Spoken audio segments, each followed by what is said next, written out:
اللهم ابطل عمل المفسدين واخفض أنفسهم.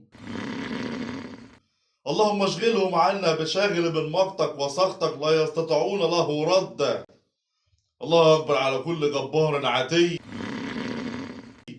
اللهم إني أعوذ بك من كل شيطان عتيد، ومن كل عين لامة ونفس لوامة، ومن شر الحيات السنانة والأفاعي السامة، ومن شر البعوض الزنانة. يا حياة يا بنت بتولي النتن، الله يخرب بيتك البيت اللي جابك.